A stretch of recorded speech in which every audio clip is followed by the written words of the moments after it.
vamos a partir hablando de qué es la ciencia de datos, que es lo más importante, ¿no es cierto? Porque este taller es cómo la usamos para la innovación pública. Nosotros entendemos la ciencia de datos como un conjunto de herramientas, de técnicas, de metodologías que nos permiten pasar de los datos a una información que nos permita tomar decisiones, una información que nos permita entender, interpretar, ya que nos permita actuar. Los datos son finalmente registros, ¿no es cierto? También hay gente que habla que los datos son representaciones de cosas que ocurren en el mundo, ¿ya? Obviamente no podemos decir que necesariamente todos los datos son objetivos. Ojo, los datos también tienen ahí finalmente son representaciones o registros, y en ese registro o representación hay una capa humana, pero estos datos están en el fondo no procesados. Pueden ser, por ejemplo, todos los registros de, no sé, las consultas que tienen un consultorio, o la solicitud, los reclamos que entran en un servicio de atención ciudadana de cualquier servicio público. Esos son los datos, los vamos a analizar con este conjunto de herramientas y luego vamos a producir un resultado que nos va a ayudar a tomar una decisión. Y les vamos a contar algunos ejemplos. La ciencia de datos pasa mucho que se confunde con otros conceptos, y además que dependiendo de lo que esté de moda, es la palabra que se usa. Entonces también las empresas, ¿no es cierto?, se empiezan a instalar como ciertas palabras de moda que, que se tratan como de vender como lo más entretenido. Lo que está de moda ahora es la inteligencia artificial, ¿cierto? Entonces todos quieren tratar de hacer inteligencia artificial, o decirles que resuelvan sus problemas con inteligencia artificial.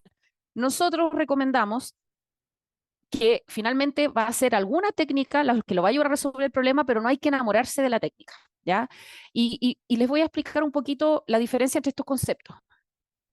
Primero, Big Data, que ese es como un concepto que estuvo de moda hace hartos años y ahora ha bajado un poco la moda, pero Big Data es grandes cantidades de datos, el procesamiento de grandes cantidades de datos, ¿ya? Y puede ser que ese procesamiento no sea ciencia de datos porque simplemente es una consulta, por ejemplo, que en el banco la cartola les aparezca rápido, ¿ya? Son muchos datos, les aparece rápido, es muy práctico, pero eso no es ciencia de datos. Lo que sí, a veces hacemos ciencia de datos, o sea, analizamos datos y llegamos a una información que nos ayuda a tomar decisiones en grandes cantidades de datos. Por ejemplo, fraude en los bancos, ¿ya? Entonces, cuando uno va a hacer una transacción con la tarjeta de crédito y no te dejan, es porque hay un algoritmo atrás que analizó muchos datos, está corriendo sobre Big Data y que les dice esta transacción es fraudulenta o podría ser fraudulenta, ¿ya? Entonces ahí es ciencia de datos sobre Big Data. O sea, en el fondo hay intersección de los conceptos, pero puede haber Big Data sin ciencia de datos o ciencia de datos sobre pocos datos, que sería lo que está acá. Y luego tenemos la inteligencia artificial, ¿no es cierto?, que son las técnicas que permiten imitar la inteligencia humana. eh, y ahí, dentro de la inteligencia artificial, tenemos un campo que se llama el Machine Learning, que significa el aprendizaje automático sobre patrones, ¿ya?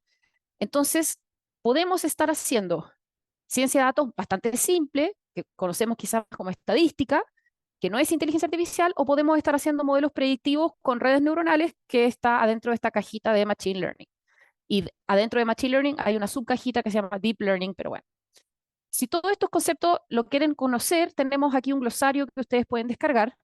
Y finalmente el último concepto que puse aquí, minería de datos, es un concepto como antiguo, que básicamente significa analizar datos. Y finalmente yo siempre digo, da lo mismo. Ustedes tienen datos, los quieren analizar y quieren resolver un problema. Si el problema se resuelve haciendo tablas o haciendo histogramas, genial. Si se resuelve con un modelo predictivo, bueno, genial también. Pero no nos enamoremos de la técnica, enamorémonos del problema, ¿ya? Eso es lo importante. Entonces, en ese sentido, estos conceptos solo se van intersectando. No es ciencia de datos disponibilizar datos. Eso es bien importante. Es muy bueno, necesario, todo lo queremos, aplaudimos, por ejemplo, energía abierta, una EVA abierta, ¿no es cierto? El relanzamiento del portal de datos que anunció Gobierno Digital y que están trabajando con la Comisión de Integridad Pública y Transparencia. Lo aplaudimos, pero no es ciencia de datos, ¿ya? Eso es disponibilizar datos para que otros hagan ciencia de datos, ¿ya? Entonces, eso también es importante. Y lo otro que no es ciencia de datos es la digitalización de trámites. Si la atiende genial, ¿no es cierto? Hacer trámites digitales genial, va a generar muchos datos internamente en las instituciones que le van a permitir hacer ciencia de datos para mejorar los trámites probablemente, pero digitalizar un trámite tampoco es ciencia de datos, ¿ya? Son cosas como muy necesarias que generan datos muy importantes, pero que no son en sí ciencia de datos, ¿ya? Entonces, eso es un poco para que vayamos diferenciando esos conceptos. ¿Qué problemas puede solucionar la ciencia de datos? La Universidad de Chicago, con su Centro de Ciencia de Datos y Políticas Públicas, detectó, o sea, armó como unos formatos de problemas, que si les tapamos como las cosas específicas, llegamos como a preguntas genéricas. Por ejemplo, ¿puedo detectar conversaciones de alto riesgo? Pensemos en el INJUV con su canal Hablemos de Todo, ¿ya? Entonces, si hay alguna conversación que se detecta de alto riesgo, por ejemplo, de riesgo de suicidio, uno podría quizás priorizar el atender más rápido esa conversación, pero esto puede ser cualquier otra cosa. Puedo detectar aduanas, por ejemplo. Puedo detectar paquetes que no están pagando el IVA que les corresponde porque no declararon la cosa correcta y el paquete está ahí cerrado en aduanas, ¿no es cierto? Y tienen que determinar si lo dejan pasar o si lo inspeccionan y obviamente no van a inspeccionar a todos los paquetes que ingresan con el flujo alto de comercio electrónico que está teniendo el país. También, ¿qué cosas debo priorizar? Muchos servicios públicos tienen capacidad fiscalizadora, ¿no es cierto? Solo pueden fiscalizar ciertas cosas. ¿Qué priorizo? Es algo, por ejemplo, las Ceremi en los distintas ciudades fiscalizan restaurantes, ¿no es cierto? Obviamente hay cientos de miles de restaurantes, no podemos fiscalizarlos todos. Si podríamos usar ciencia de datos para priorizar donde creemos que van a haber más violaciones a las normas de higiene y seguridad, ¿no es cierto? También lo que es la calendarización o asignación. Hay muchos casos de ese tipo. O sea, si yo voy a asignar doctores, ambulancias, pabellones, camiones de bomberos, todo esto también son tipos de problemas que sirven para la ciencia de datos. Y también hay preguntas como más del mundo que vienen, como que nos evocan más de la econometría, ¿no es cierto? De las ciencias sociales. Por ejemplo, ¿qué políticas tengo que modificar para reducir algo? ¿O cuánto impacto está teniendo algo? También son preguntas que aborda la ciencia de datos y que obviamente a veces no pensaríamos que la ciencia de datos incluye estas disciplinas, pero finalmente la ciencia de datos es un campo multidisciplinar que abarca muchas áreas que nosotros conocíamos con otros nombres como la estadística, como la econometría, como la inteligencia artificial, etcétera. La optimización, por ejemplo, para los que son ingenieros civiles, seguro lo vieron en clases, en algunas de sus clases, eso también es parte de las técnicas que tiene la ciencia de datos. En Chile tenemos un caso muy emblemático de detección de retinopatía diabética, que es una enfermedad que es la mayor causa de ceguera en adultos en edad laboral en el mundo, y que está implementado en o sea, en cientos de CEFAM del país, ayudando a lo que es el tamizaje anual de retinopatía diabética en personas con esta enfermedad. Y aquí los datos son imágenes, fotos de fondos de ojo, y el algoritmo lo que hace es descartar todas las que están normales y cualquiera que tenga una anomalía la manda a un oftalmólogo por telemedicina para que la pueda ver, ¿ya? Ese es un caso. La Fundación Todo Mejora también, que tiene una línea de ayuda que se llama Hora Segura, por si acaso si no la conocen, que es para una línea de contención psicológica por chat para la juventud y niñez de la diversidad sexual.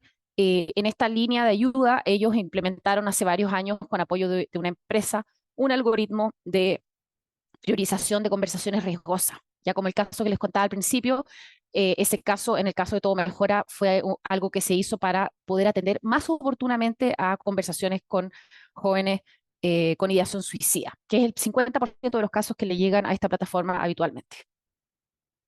Otros proyectos, cosas que sirve la ciencia de datos, aquí hay varios ejemplos, no los voy a leer, pero robo de agua en la DGA, ¿no es cierto? El que los pacientes cuando los demos de alta no vuelvan a ingresar y a quien les ofrecemos servicios de atención personalizada post alta, por ejemplo, son temas importantes, estimar la demanda de medicamentos. Cuando se cambió la ley, ¿no es cierto? Y la Senabas tuvo que ponerse a proveer medicamentos a las farmacias privadas. Ahí también pueden haber ciencia de datos. El IPS usa ciencia de datos para ayudar a que las personas cobren los bonos, los beneficios sociales a los cuales tienen derecho y que no necesariamente cobran. Eh, en realidad se puede usar para muchas cosas, ya la ciencia de datos. Lugares para buscar ideas, ahí hay un repositorio internacional con proyectos y uno puede filtrar por categorías, por ejemplo, educación, medio ambiente, energía, etcétera. Son casos internacionales y casos nacionales pueden buscar aquí en algoritmospúblicos.cl. Tenemos 75 casos para ustedes que pueden recorrer o leerse algunos de los informes anuales que vamos haciendo todos los años.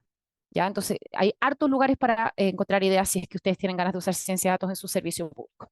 Ahora, ¿cómo formulamos un proyecto de ciencia de datos? Lo que van a conocer hoy día es una metodología que nace de una colaboración entre el Laboratorio de Gobierno y el Servicio Civil y el GovLab el año 2019 y ha sido testeada por cientos de funcionarios públicos desde el 2019 en adelante. Esta metodología se llevó a un manual del BID el año 2021.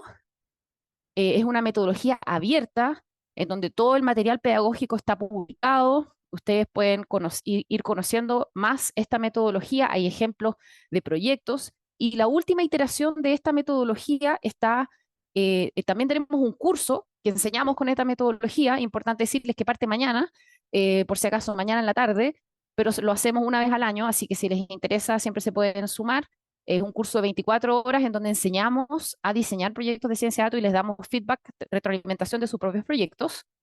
Y esto, la última iteración de la metodología es la guía con el laboratorio de gobierno, que viene, por supuesto, con el sello también del laboratorio, y ahí le voy a dar la palabra a Carlos para que vaya. No sé, Carlos, si tú quieres compartir tú la pantalla o me vas diciendo yo avanzo. Dime tú. Compártete nomás, te Ya. pasaste. Bien, efectivamente, estuvimos trabajando durante el año pasado hasta principios de este año con la Universidad Adolfo Ibáñez para construir esta guía, que lo que hace es proponer una metodología para formular un proyecto de ciencia de datos, generar una solución, ponerla a prueba, ojalá en un piloto. Nosotros intencionamos que sea de manera experimental, entendiendo que hay limitaciones de contexto, etcétera, pero hacia allá queremos avanzar. Y finalmente, luego, un ciclo de implementación. Eh, y este fue, como les contaba, una colaboración entre ambas instituciones. ¿Y cómo se ve esta metodología de 4 fases que yo les acabo de decir? Bueno, como aparece ahí en pantalla. Eh, entonces, hay una primera fase que llamamos de investigación del problema, donde queremos entender cuál es el problema que nos afecta. Una segunda fase que está centrada en diseñar la propuesta de solución. Esta probablemente es la fase que tiene, eh, donde se utilizan más intensivamente todas las técnicas que ustedes puedan conocer, estadísticas de programación, etcétera. Luego, una vez que ya tenemos un modelo acordado o medianamente acordado, podemos pilotear ese modelo. Esto en un contexto real, acotado, pero real. Eh, y luego comienza una cuarta fase que es de escalamiento y de implementación ya en masiva, digamos así. Entonces, si se fijan, esto tiene, yo quisiera destacar de este modelo dos cosas. Lo primero es que tiene un principio que es de iteración. Eh, Básicamente eso consiste en que dentro de cada fase, dentro de cada uno de estos círculos, nosotros podemos ir repitiendo los pasos que aparecen abajo. Entonces, si se fijan, bajo cada círculo hay un listado de pasos. Esto, para hacerlo lo más digerible posible, lo convertimos en pasos. Entonces, dentro de cada fase pueden ir repitiendo esos pasos. En el entendido en que lo que estamos haciendo acá es innovación, en el caso al menos del laboratorio, innovación pública, eh, y que tenemos que avanzar de manera segura, pero tenemos que avanzar, ¿ya? Y aquí me paso al segundo principio, que es un principio de avance o de progreso, si quieren decirlo así. Entonces, la lógica de ese principio es que una vez que iteramos lo suficiente dentro de los pasos de una fase y llegamos, en el caso de la primera fase, a objetivos pactados entre todo el equipo de proyecto, una vez que logramos ese hito, podemos avanzar al siguiente grupo de pasos donde vamos a desarrollar un modelo, y eso va a partir con seleccionar los tipos de análisis que queremos hacer, vamos a prototipar algunos modelos, evidentemente que eso va a estar acompañado de un análisis exploratorio de datos, y analizar algunos atributos del modelo para ver que esté funcionando como lo deseamos. Y una vez que estamos de acuerdo con eso, y el modelo funciona más o menos como queremos que funcione, etcétera, llegamos a un nuevo hito que es un modelo de ciencia de datos que está validado. Y una vez que tenemos ese hito, nos lanzamos a la siguiente fase. Entonces, más allá de tenerme la explicación de cada una de estas fases, quiero que se entienda que este modelo lo que permite es iterar, momentos iterativos, pero también te permite avanzar. Y con eso, de alguna manera, evitamos este loop infinito de mejoremos esto, y nunca está lo suficientemente bien porque nos forzamos a nosotros mismos a mejorar, ¿ya? Eh, y ahora quisiera comentarles un poquito de la primera fase, que tiene que ver con... antes de eso, gracias. Bueno, y cómo llevar cómo operacionalizar, digámoslo así, estos pasos, cómo llevarlos a la práctica. La guía que elaboramos con la universidad tiene 12 herramientas. Entonces tenemos 19 pasos que vienen acompañados de 12 herramientas. Hay algunos pasos que no tienen herramientas porque no era necesario. Por ejemplo, el paso 1 es conformar un equipo de trabajo, pero consideramos que no era necesario en ese caso facilitar una herramienta para quienes quieran formular un problema, ¿no? Y tenemos entonces 12 herramientas que se distribuyen en las 4 fases. Y nos vamos a detener en esta oportunidad en la fase 1 y, como les decía María Paz, hoy día vamos a ver la herramienta PESTEL, ¿ya? Pero de todas formas quiero que pasemos rápidamente por todos los pasos. ¿Y cómo se ven esas herramientas? Bueno, estas herramientas todas siguen más o menos la misma estructura, ¿ya? Entonces todas tienen un número y un nombre, que están en el encabezado, tienen instrucciones que van paso a paso, que les permiten a ustedes implementar estas herramientas, y además tienen asociado un producto resultante, ¿ya? Para saber, en el fondo, qué es lo que obtenemos de este trabajo. Luego, lo que viene a continuación es la herramienta propiamente tal, y esta herramienta puede tratarse de una tabla que contiene preguntas, de un diagrama que nos permite tomar decisiones, de preguntas que nos orientan la reflexión o categorías también que nos orientan esa reflexión.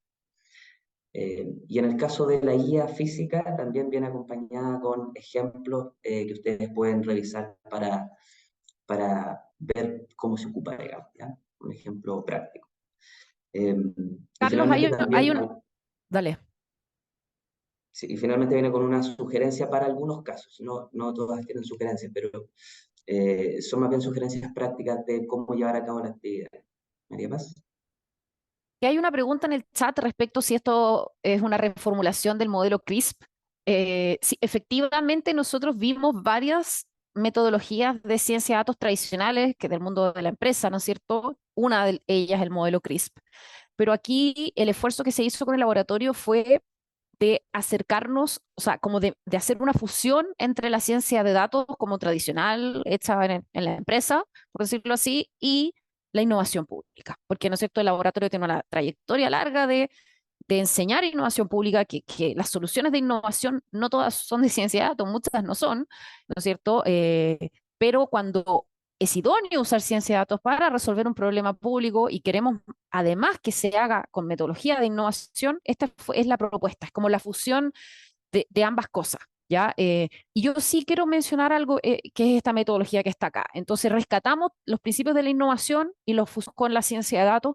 Y yo quiero rescatar algo importante. Cuando se hacen proyectos internamente, muchas veces uno de los problemas que hay es que no se documentan adecuadamente. Entonces, nuestra metodología les propone a ustedes generar artefactos que vayan teniendo como acuerdos que sean visibilizados y compartidos en el equipo durante un proyecto. ¿Ya? Entonces, que cuando no hay un proveedor de por medio con informes, un contrato, ¿no es cierto? Y una licitación, muchas veces esto como que queda en el aire, ¿ya? No se documenta. Entonces, nosotros les proponemos que cuando terminen la etapa de problema, van a tener esta herramienta, que van a hacer un mapeo de actores clave, que van a definir unos objetivos. ¿Se fijan? Después que va a haber, por ejemplo, antes de entrar a hacer un piloto, va a haber una ficha de solución. Entonces, este tipo de cosas, especialmente cuando uno hace ciencia de datos sin un proveedor, sin un registro, como que la experiencia muestra de que queda en la cabeza del que lo hizo y luego esa persona se va y ¿qué hacemos? Entonces, también aquí hay un tema de poder generar conocimiento institucional respecto a cómo hacemos ciencia de datos. Carlos, no sé si quieres complementar algo de lo que yo dije. Sí, respecto de la pregunta que aparecía en el chat, sí, ese modelo fue una referencia, así Pues como sí, varios otros. Eh, estaba en un evento. Escucho una voz, ¿no? Sí, sí, ahí le pido Sí, pero le pido ahora para. Vale. Entonces, lo que te comentaba es que, claro, el modelo CRISP fue ocupado como una de las referencias, así como varias otras, pero finalmente nos quedamos con este modelo porque si bien permite iterar y cuestionarnos nuestros propios supuestos, cuando eso es lo que facilita la iteración, también nos permite avanzar. De hecho, había unos modelos de ciencia de datos que eran muy iterativos, entonces estaba representado como tuerca, entonces un pequeño movimiento en una tuerca movía todo el resto. Entonces, para tratar de reducir un poco esa incertidumbre y que estos proyectos avancen, llegamos a esta metodología que trata de hacer cohabitar estos dos principios. Entonces, si seguimos, claro, nos saltamos rápidamente, pero había una pregunta de cómo formulamos estos proyectos, ¿ya? Que además resuelvan problemas que son estratégicos. Y acá, como decía María Paz al principio, no queremos enamorarnos de la técnica, nosotros en innovación decimos enamorémonos del problema, ¿ya? Y eso es lo que queremos resolver en esta primera fase. Y para eso, en esta primera fase, la guía lo que hace es proponer 6 pasos. Entonces, el primero es conformar un equipo, luego describir el problema con una estructura que ya vamos a presentar, luego analizar la prefactibilidad del proyecto para adelantar riesgos, tomar decisiones que puedan facilitar lo que venga más adelante. Luego tenemos un paso que es bastante grande, diría yo, que es identificar actores y sus actividades, entre paréntesis, procesos. Quinto, mapear los datos que tenemos disponibles. Y 6, acordar los objetivos del proyecto. Eso va a ser el hito que nos va a permitir avanzar. Entonces, el paso 1 es conformar un equipo de proyecto, que, como les dije hace un rato, eso no tiene una herramienta porque es algo relativamente sencillo. Pero sí queríamos darle orientación de quiénes tenían que estar en este equipo. Entonces, lo primero es que tiene que haber, por supuesto, una jefatura, alguien que coordine, que lidere técnicamente el proyecto, pero también tienen que haber representantes de las áreas que van a estar intervenidas, ¿ya? Alguien que sepa el proceso, personas que ejecuten las actividades que están asociadas al problema, es clave que participen. Además tenemos, o sugerimos en esta guía que participe un analista de datos, es decir, alguien que conozca en detalle las técnicas, alguien que sea el responsable de los datos, puede ser de gestionarlos por un lado, o bien de levantar esos datos, ¿ya? Imagínense, no sé, una prueba CIPSE, por ejemplo. Probablemente la persona que está la encargada de levantar la base de datos no es la misma que la analiza, ¿ya? Entonces la idea es que estén las dos. Y además un responsable legal, pensando en que junto a todo proyecto tiene que haber un componente ético, ¿ya? Además de resguardo de la confidencialidad de los datos. Y además esto tiene que estar soportado por otros equipos como el de comunicaciones, también el de estudios o el de evaluación, que van a aparecer más intensivamente en la medida que avance el proyecto, y además una línea directiva de la institución que nos permita como tener esa mirada estratégica. Una vez que tengamos los roles definidos, tenemos que describir el problema. Y acá lo que nosotros queremos proponerle a ustedes es que una definición del problema es reducir, es de alguna manera incluso, si uno lo intenta, puede pensarlo así, es simplificar una realidad que es compleja, algo que sea más abordable, ¿ya? ¿Por qué? Porque así podemos ponerle márgenes y además resolverlo. Entonces, si avanzamos nomás, déjenme darles un pequeño ejemplo, el ausentismo escolar. Entonces, digamos que nosotros tenemos un problema de ausentismo escolar, y el ausentismo tiene múltiples causas, ¿ya? Entonces, podría ser que los niños faltan porque hay problemas económicos en su hogar y estamos hablando de jóvenes adolescentes y tienen que salir a trabajar. Esa es una realidad que ocurre bastante en Chile. O bien podría ser un problema de acceso al transporte, a las vías de acceso para los lugares de estudio. También podría haber un tema más familiar, donde hay una situación complicada y eso evita que los niños asistan. O bien podría haber incluso una situación de bullying donde los niños no quieren ir al colegio y tienen otros problemas.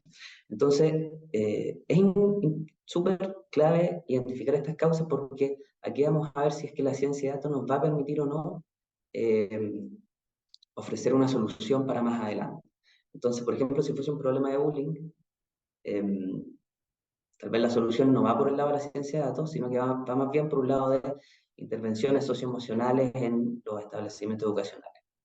Ahora bien, si el problema, por ejemplo, fuera de transporte, de acceso a los lugares físicos, uno pudiera cambiar la distribución de los buses acercamiento de el colegio o de la universidad, en caso de que estemos hablando de la universidad. Entonces hay problemas para los cuales la ciencia de datos tiene un mejor ajuste, digamos.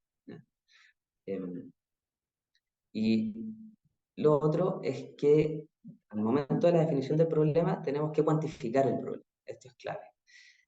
Y acá lo que estamos presentando es un ejemplo de FONASA. Entonces FONASA tiene la siguiente situación. Ellos tienen que fiscalizar y tienen, lo que aparece a su costado izquierdo, 3.262 prestadores jurídicos. Con esto nos referimos a centros médicos, laboratorios, clínicas privadas, etc. Y en total tenemos 5.100 sucursales de esos prestadores.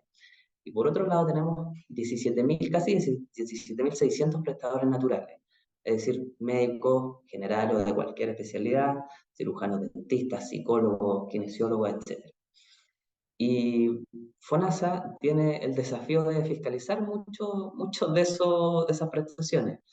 Pensemos, por ejemplo, en las licencias médicas, etcétera, y casos que han sido bastante polémicos y difundidos en el último tiempo. Entonces, FONASA tiene hoy día la capacidad de hacer algo así como 580 fiscalizaciones al año, es decir, un 3% del universo de prestadores. De estos casi 20.000 que hay, puede hacer solo fiscalizaciones al 3% al año.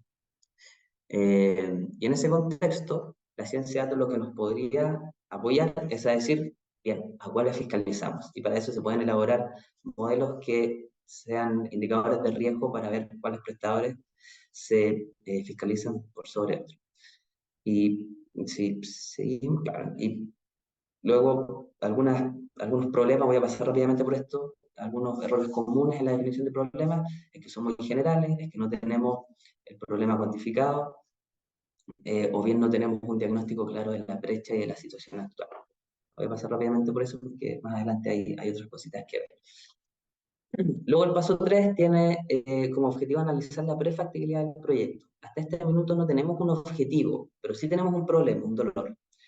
Y dado ese dolor, nosotros podemos identificar algunos riesgos preliminares, por eso este es un análisis de prefactibilidad, en 5 ámbitos, en un ámbito político, económico, social, tecnológico y legal. No voy a decir mucho más de esto porque luego vamos a ir a una herramienta donde vamos a recuperar esto, ¿ya? Pero lo que nos va a permitir es adelantarnos a posibles problemas y tomar decisiones y acciones que nos permitan reducir esos riesgos. Luego tenemos un paso 4 en la guía que consiste en identificar actores y sus actividades clave. Y esto consiste en 2 cosas básicamente. Por un lado, identificar quiénes son las personas y las instituciones que están involucradas a nuestro problema. Eso lo estamos dividiendo a nivel micro, es decir, personas o interacciones entre personas, a nivel meso, que pueden ser organizaciones o bien grupos de personas, y por último a nivel macro, son instituciones muy grandes o bien sistemas que coordinan instituciones.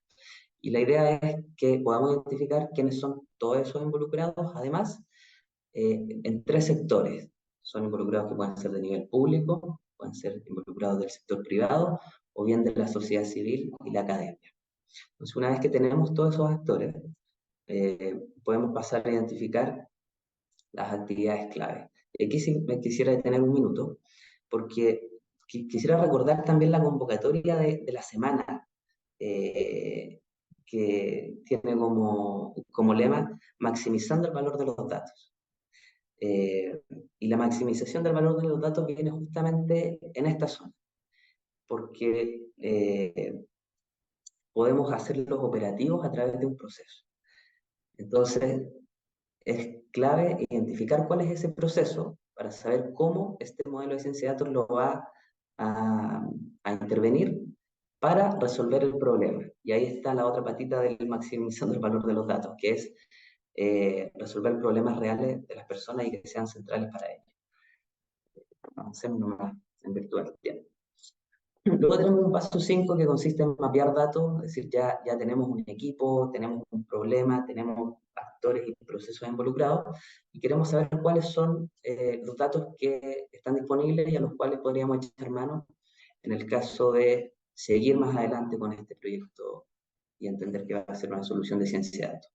Y para eso, lo que hay que hacer es un trabajo de identificar primero cuáles son las bases de datos, Y luego lo que nosotros proponemos en la guía es una herramienta que se llama de madurez de datos.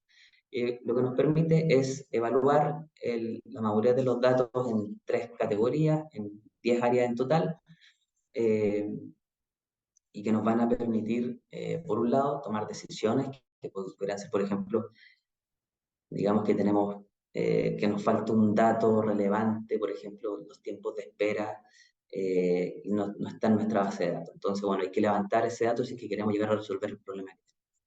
Eso a propósito de estos criterios que aparecen acá.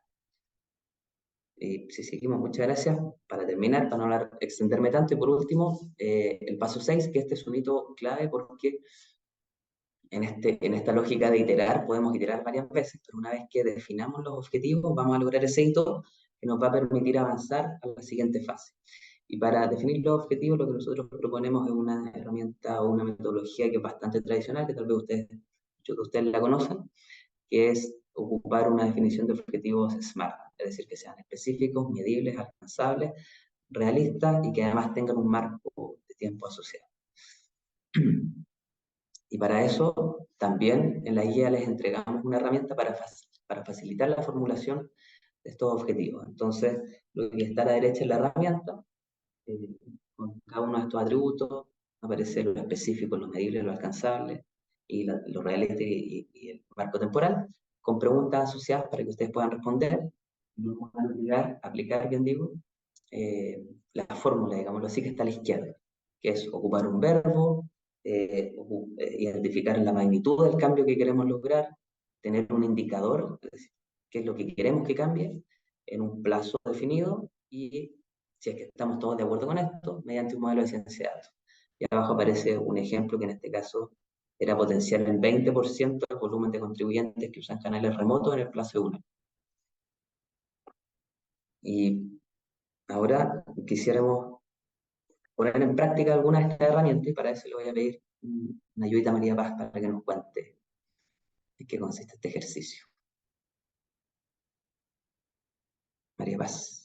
Hola, sí estaba encontrando el botón de desmuteado. Bueno, contarles que vamos a usar un caso real. No sé si todos conocen el desafíos públicos, que, ¿no es cierto? Es un concurso que tiene el laboratorio de gobierno con la NID y ¿quién se me está olvidando? Que no sé qué otra institución asociada hay. ¿Quién lo organiza, Carlos, además del laboratorio y la NID? No sé si te estoy poniendo en situación. Sí, sí. Acá está el desafío. Ah, MinCiencia, sí, MinCiencia, claro, MinCiencia, Laboratorio de Gobierno y la NID tienen no, el concurso funciona, sigue funcionando, este es un concurso distinto. Eh, entonces, el desafío público básicamente es un concurso de innovación abierta, ¿ya?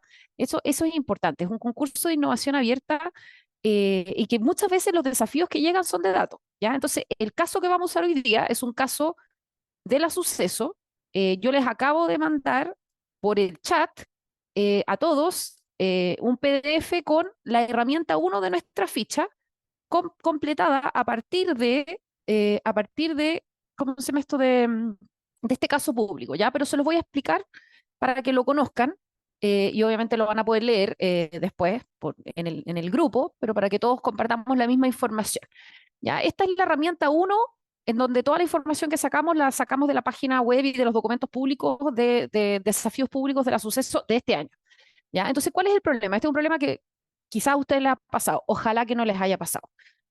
Ustedes se enferman, les dan una licencia médica y se las rechazan.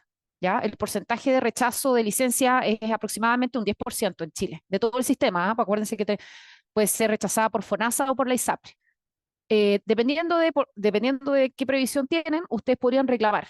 Entonces, reclaman o a la COMPIN o a la ISAPRE, le rechazan de nuevo. La última instancia de reclamo es la Superintendencia de Seguridad Social, ¿ya? Entonces, cuando uno llega a esa etapa, ya obviamente ha pasado un tiempo que varía, ¿no es cierto?, en donde uno está enfermo, si la licencia, por supuesto, fue emitida correctamente, porque también podrían haber fraudes en licencia médica, y la suceso tiene que decidir, tiene que resolver una reclamación, ¿ya? Entonces, ¿quién se ve afectado por este problema? dice aquí las personas que presentaron una licencia médica que fue rechazada por FONASA y SAPRE, en segunda instancia por FONASA con PIN y luego reclaman en segunda instancia ante el suceso. ¿Ya? Para que se hagan una idea, el año pasado, perdón, el 2021 hubo 8.500.000 licencias en Chile. Recién vi en el diario hoy día que habían reducido en un 18%. Así que está empezando a bajar, pero imagínense 8 millones de licencias médicas, 10% rechazadas, o sea, 800.000. Y de esas, no todas llegan, por supuesto, a los sucesos. Ya, ¿cuándo y dónde les afecta este problema a las personas? Les afecta cuando están enfermos en Chile y presentan licencia médica porque no pueden trabajar. ¿Cuánto les afecta?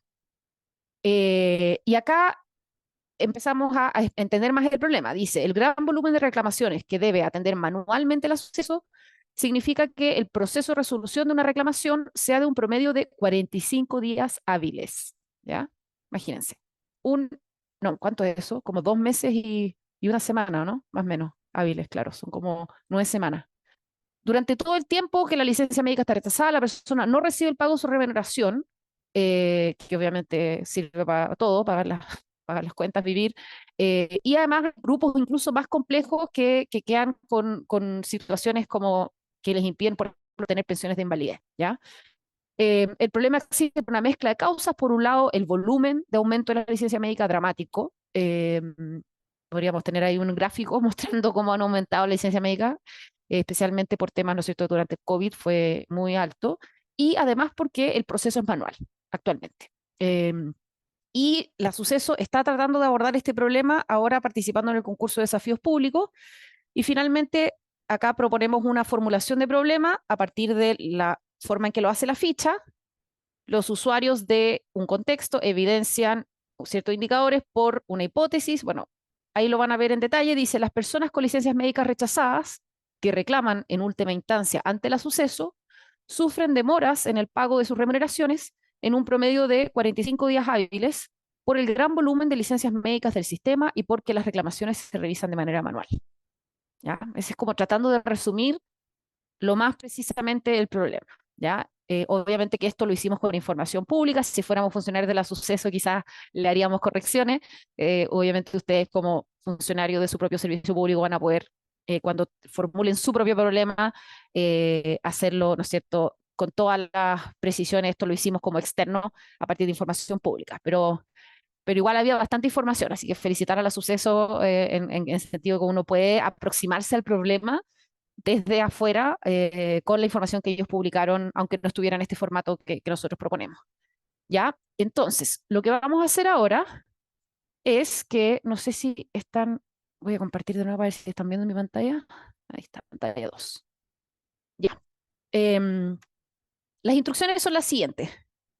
Leer la ficha de descripción del problema, en todo caso ya se las leímos, pero la pueden volver a mirar, que ya la mandamos por el chat, pero también acá está el link. Vamos a copiar las instrucciones para ponerlas en el chat. Van a ingresar a un Murally que les vamos a dar a su grupo. Vamos a armar 15 grupos y cada grupo va a tener su propio mural. Vamos a mostrar un ejemplo de uno de esos murales y ahí tienen que leer las preguntas de la herramienta 2 e intentar responderlas en conjunto.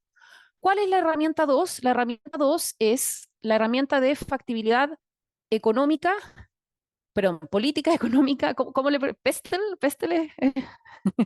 Sí, Pester. Política económica, social, tecnológica y la L es legal, ¿o no? Legal. Sí, sí, perfecto. Entonces, cada grupo va a entrar a su herramienta, cada grupo va a tener su propio mural, y aquí van a empezar a contestar esta pregunta. Y hay 3 categorías para contestar: sí, parcialmente o no, ¿ya? Entonces ustedes, en base a la información que tengan y supuestos razonables, sabemos que no son de la Suceso, pero todos somos personas, todos nos enfermamos, todos conocemos a alguien que se enferma, entonces tenemos información de contexto, ¿no es cierto? Leen las noticias. Entonces, en base a su propia información más supuestos razonables, que puedan ustedes hacer conjeturas razonables, deciden, ¿no es cierto?, dónde va esto. Lo corren aquí, por ejemplo, no, o lo ponen aquí sí, ¿ya? Y pueden escribir en esta parte oportunidades y amenazas que están viendo y complementar en el fondo por qué respondieron a esa pregunta aquí en la parte de la columna de proyección, ¿ya? Entonces, la primera dimensión es política, hay 4 preguntas. La siguiente dimensión es económica, hay 3 preguntas. Social, 4 preguntas. Tecnológico, 4 preguntas. Y normativo, 2 preguntas. Carlos, no sé si quieres precisar estas instrucciones.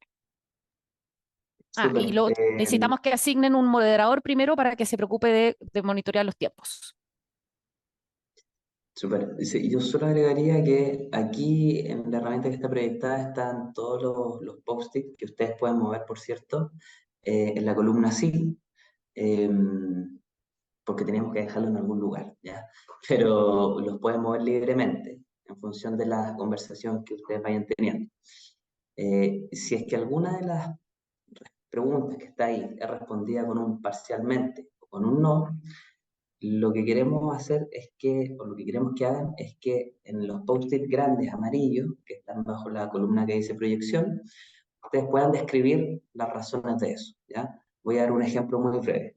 Digamos que en la primera pregunta, que es si existe claridad sobre quiénes son las autoridades internas de la institución, cuyas decisiones puedan influenciar en el desarrollo del proyecto, nosotros decimos, podemos decir que actualmente no lo sabemos, y por eso tenemos un post-it a la derecha para poder explicar y decir que acaba de terminar el convenio de alta dirección pública del jefe de servicio y todavía no se levanta el nuevo proceso, entonces debiese llegar la persona en, no sé, 6 meses más recién. Como ese tipo de consideraciones queremos que tengamos, ¿ya? Eso solo como ejemplo. Súper. Entonces voy a volver a las instrucciones. Las vamos a copiar aquí en el chat para que todos tengan acceso. Acuérdense que ya debieran tener abierto la ficha de problema, ya que es la que mandamos por el chat, pero ahora también hay un link para que la puedan descargar si quieren, que es esta, que tiene la información básica y un link por si quisieran mirar más información, pero no va a ser necesario. Y cuando entren a su grupo, se ponen a leer la descripción del problema y los monitores vamos a entrar y les vamos a compartir el link del mural y de su grupo, ¿ya? Preguntan cuánto tiempo tenemos para la actividad. Son las 10:52, este taller dura hasta las 11:30. Tenemos, Carlos, les vamos a dar 30 minutos, Eh, 25 minutos. 30, 35 y cerramos con todos con alguna idea de fuerza. Ya, súper. Entonces les va a llegar una invitación en este minuto para dividirse en salas. Vamos a ver entre 7 y 8 personas por grupo, lo cual es un súper bueno. Les pedimos que prendan la cámara, muy importante, prendan la cámara. Vamos a dejar que todos compartan pantalla para que se conozcan y puedan. Y lo primero que tienen que hacer es ponerse a leer, acuérdense, la ficha, herramienta 1, formulación del problema para que todos dominen la misma información. Eso. ¿Hay alguna María Paz, pregunta? Mm, disculpa, Dale. ¿puedes confirmar el horario finalizar? Porque yo había puesto hasta las 12, pero hasta las 11:30, ¿verdad? Sí, 11:30, sí. Ya, Sí, gracias. eso. Perfecto. Entonces, no, estoy mirando el chat, no sé si veo alguna pregunta. Los trabajos en grupo no quedan grabados, solamente está grabada esta parte, es la parte grupal. Ya, así que pueden hablar con toda libertad, ¿ya? No se preocupen. Ya, estamos creando las salas y los monitores los van a ir a visitar para entregarles el link de su Murali, mientras tanto, a leer la ficha 1, la herramienta 1 de descripción del problema. Bienvenidos de vuelta. Vamos, mientras llegan todos, no sé si hay algún grupo que quiera, una persona en algún grupo que quiera compartir una reflexión, un aprendizaje que tuvo con respecto a la herramienta.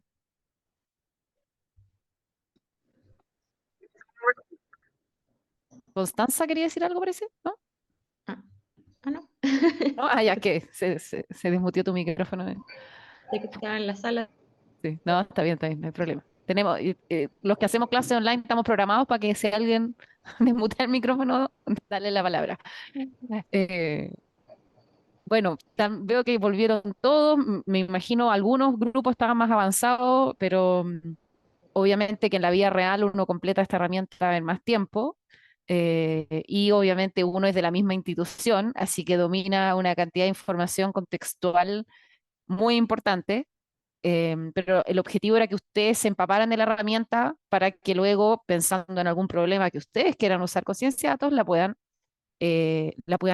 usar. Ya, Héctor, adelante.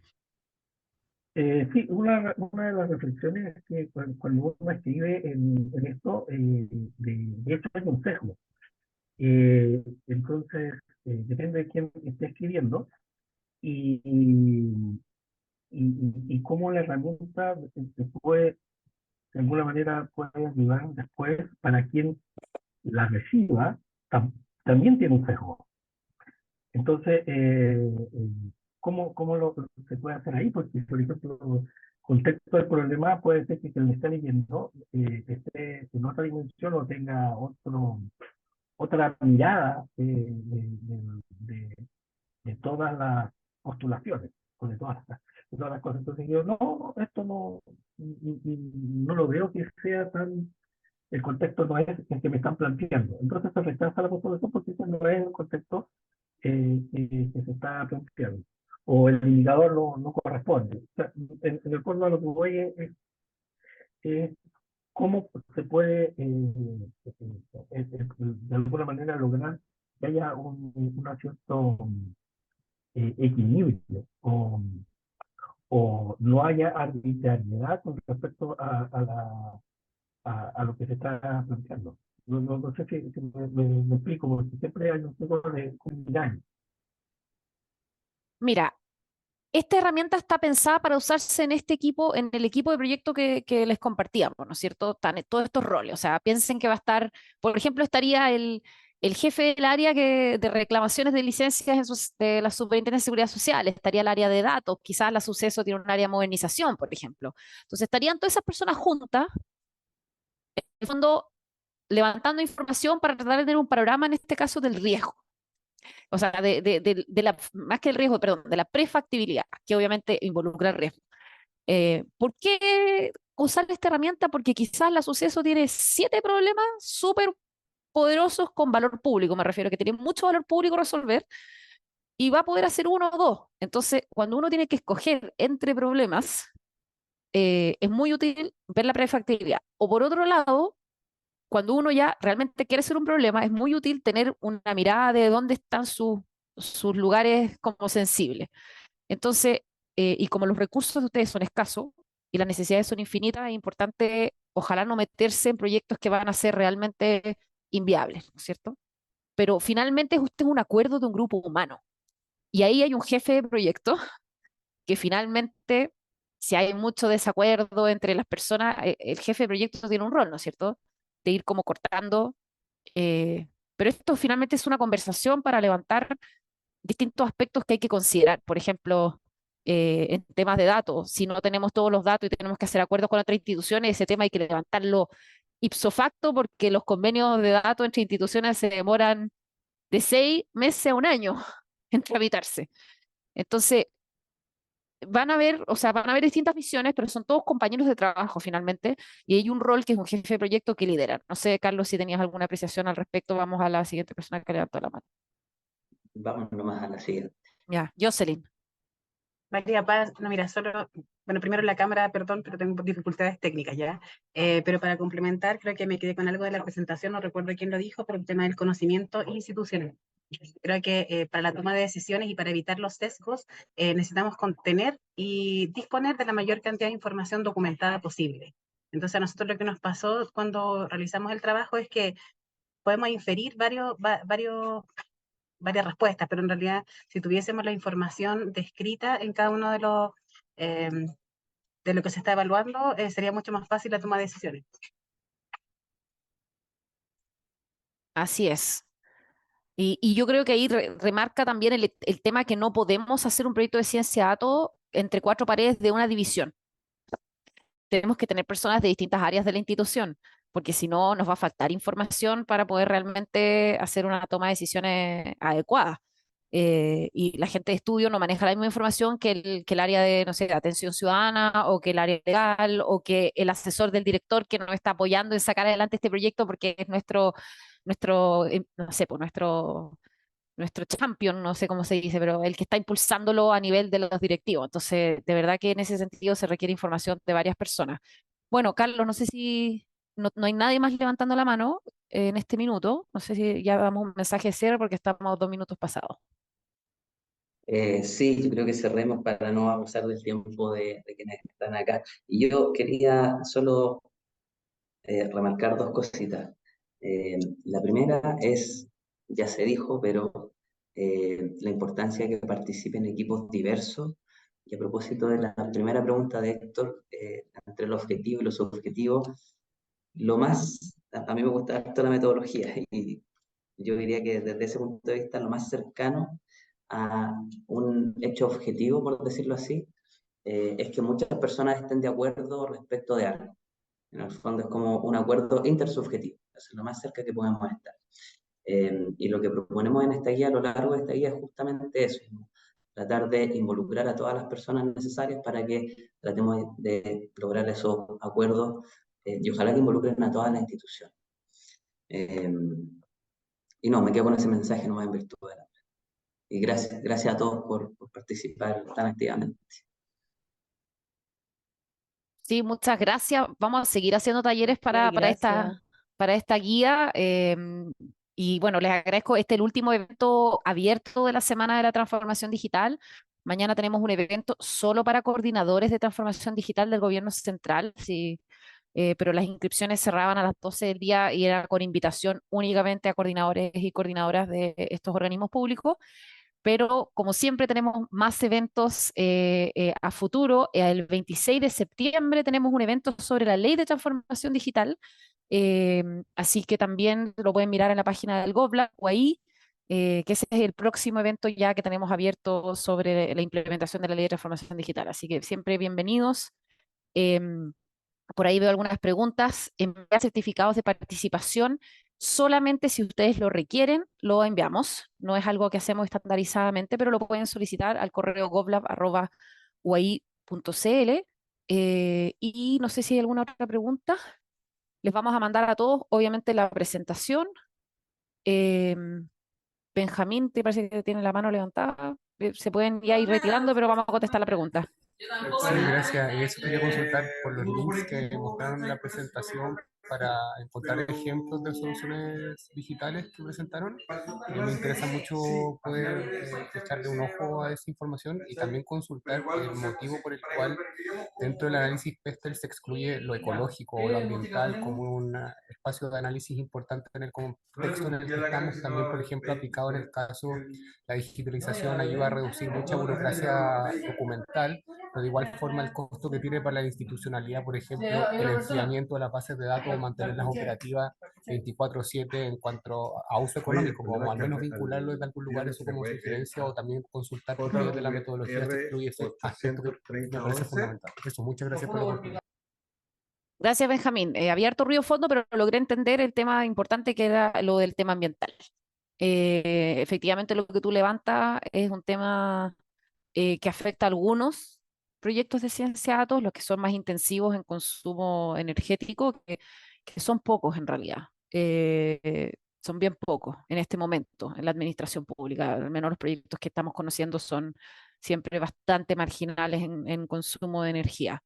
Pero es un tema. Gracias por el aporte, porque de hecho con el laboratorio estamos en este uso de las herramientas, vamos a ir mejorando las herramientas, así que siempre son bienvenidos estos aportes. Y efectivamente en las dimensiones éticas de la inteligencia artificial hay una dimensión de medio ambiente que aplica especialmente para los grandes modelos de lenguaje, porque ahí sí, para entrenar un gran modelo de lenguaje se consume mucha energía para el entrenamiento, no para el uso necesariamente. Entonces, ahí hay ciertos proyectos que de todas maneras podría ser un tema. Eso, mirando ahí, mucha agua enfriar las bases de datos. Sí. Los servidores, claro.